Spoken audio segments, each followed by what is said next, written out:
Hello guys, my name is Jenny. I hope you all are doing great. Ramkesh Meena Delhi में UPSC की preparation कर रहा था और वो नॉर्थ दिल्ली में गांधी विहार के एक फ्लैट में रह रहा था। 6 अक्टूबर की मॉर्निंग को उसके फ्लैट में आग लग गई थी, जिसकी वजह से पुलिस आई और पुलिस को भी ये केस एक एक्सीडेंट ही लगा था, एसी ब्लास्ट और शॉर्ट सर्किट की वजह से। लेकिन बाद में पुलिस को कुछ ऐसे कोइंसिडेंट मिले जिसकी वजह से ये पूरा केस एक प्री प्लान्ड कन्वर्ट हो गया।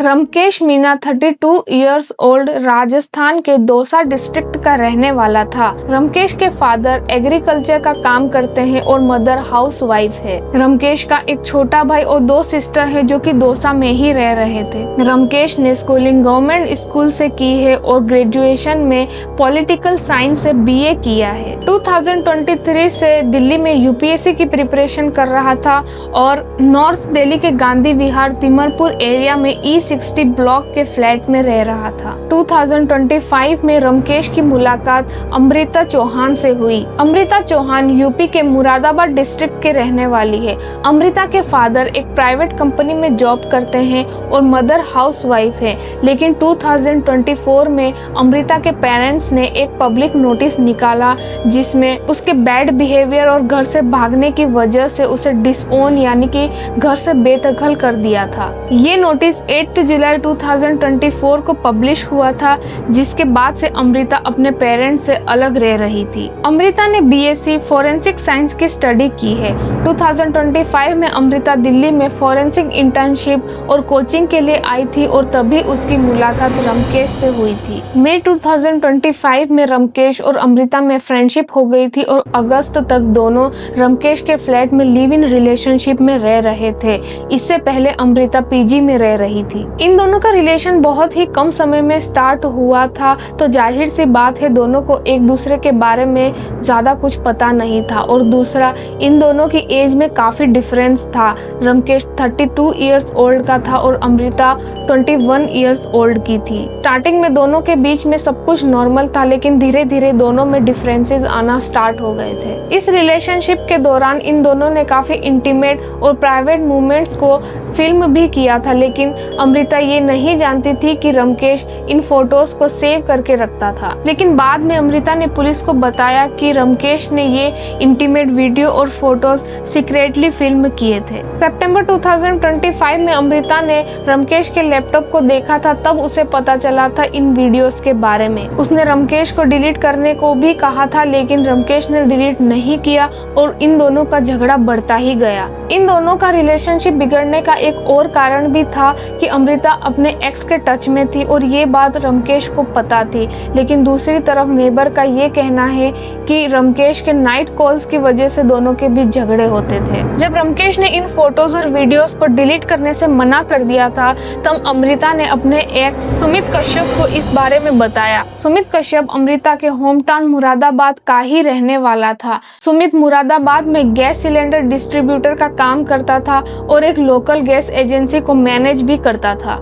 जब अमृता ने सुमित को रमकेश के बारे में बताया कि वो उससे कितना परेशान है, तब सुमित ने पुलिस में जाने की सलाह देने की बजाय रमकेश से बदला लेने की बात कही। सुमित ने अमृता के साथ मिलकर रमकेश को रास्ते से हटाने का प्लान बनाया, जिसमें उसने अपने दोस्त की भी हेल्प ली, संदीप कुमार। संदीप कुमार एसएससी सीजीएल का एस्पिरेंट था, लेकिन वो पुलिस लाइन में एक कॉन्ट्रेक्चुअल एम्प्लॉय के बिहाफ पर काम भी कर रहा था। संदीप और सुमित लेट सितंबर को दिल्ली आ गए थे और ये तीनों मिलकर प्लान बना रहे थे। स्टार्टिंग में इन तीनों ने प्लान बनाया कि अमृता रमकेश के फ्लैट जाएगी और हार्ड डिस्क को चोरी कर लेगी। 5 अक्टूबर को इन्होंने ऐसा ही किया, लेकिन अनफॉर्चुनेटली अमृता को हार्ड डिस्क नहीं मिली, जिसके बाद इन तीनों ने प्लान को चेंज कर दिया था। नेक्स्ट डे 6 अक्टूबर की देर रात ये तीनों मास्क पहनकर रमकेश के फ्लैट में जाते हैं और रमकेश को एक चेयर पर बांध देते हैं। इन तीनों ने रमकेश रमकेश से हार्ड डिस्क के बारे में पूछा और कहा कि अगर हार्ड डिस्क मिल जाएगी तो वो उसे छोड़ देंगे। रमकेश को अंदाजा था कि आगे उसके साथ क्या होगा, लेकिन फिर भी रमकेश ने हार्ड डिस्क देने से मना कर दिया था। इस चीज से फ्रस्ट्रेटेड होकर सुमित ने एक फोन चार्जर की केबल से रमकेश का गला घोटना स्टार्ट कर दिया था। ये तीनों रमकेश पर काफी हावी हो गए थे, जिसके बाद रमकेश की कुछ ही देर में डेथ हो गई थी। इसके बाद इन्होंने हार्ड डिस्क को ढूंढने की भी कोशिश की और बाय लक इनको हार्ड डिस्क मिल भी गई थी। इन तीनों ने इस मर्डर को एक्सीडेंटल दिखाने की कोशिश की। सुमित ने गैस सिलेंडर को रमकेश के सर के पास रख दिया था और उसके रेगुलेटर नॉब को थोड़ा सा ओपन किया था ताकि गैस धीरे धीरे लीक हो और ब्लास्ट कुछ देर बाद हो। इसके बाद सुमित ने अपने लाइटर से आग लगा दी थी, जिसके बाद ये तीनों इस फ्लैट से निकल गए थे और रात के 3 बजे के आसपास रमकेश के फ्लैट में ब्लास्ट हो गया था। इस इंसिडेंट के बाद नेबरहुड ने पुलिस को इन्फॉर्म किया और फोरेंसिक जांच भी हुई, तब भी ये मर्डर एक्सीडेंट ही लग रहा था।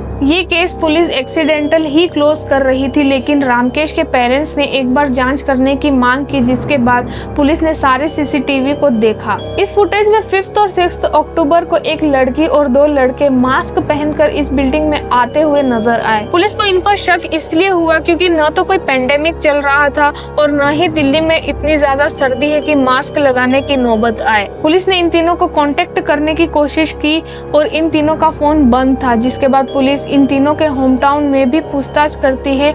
वहां पर भी ये लोग मौजूद नहीं थे, जिसके बाद पुलिस को इन तीनों पर शक गहराता गया। पुलिस ने इन तीनों का सीडीआर डाटा निकाला और लकीली अमृता की लोकेशन रमकेश के एक्सीडेंट के 1 आवर पहले रमकेश के फ्लैट में ही थी। पुलिस को यकीन तो था कि इस एक्सीडेंट के पीछे इन तीनों का हाथ है, लेकिन पुलिस के पास कोई प्रूफ नहीं था। पुलिस ने इन तीनों को अरेस्ट कर लिया था और इंटेरोगेशन में भी इन तीनों ने डिनाई ही किया था कि उनका इस एक्सीडेंट से कोई लेना देना नहीं है।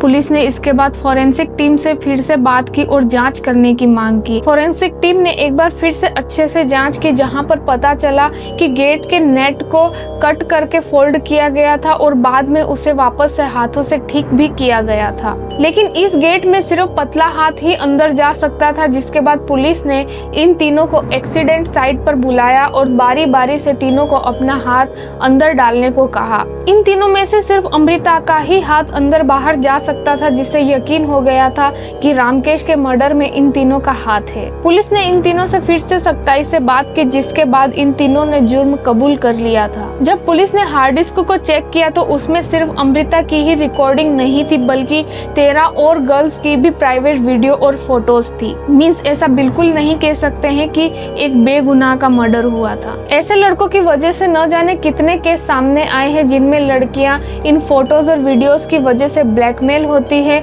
और उसके बाद उनका फायदा उठाया जाता है। लेकिन इसका ये मतलब नहीं है कि कानून को अपने हाथों में ले लो। माना अमृता के साथ बुरा हुआ, लेकिन उसे रमकेश को मारने की बजाय पुलिस की हेल्प लेनी चाहिए थी। इसी के साथ ये केस भी यहीं पर एंड होता है। आई होप आपको वीडियो अच्छी लगी होगी। Then please like, share, comment and subscribe my channel. Okay, bye bye.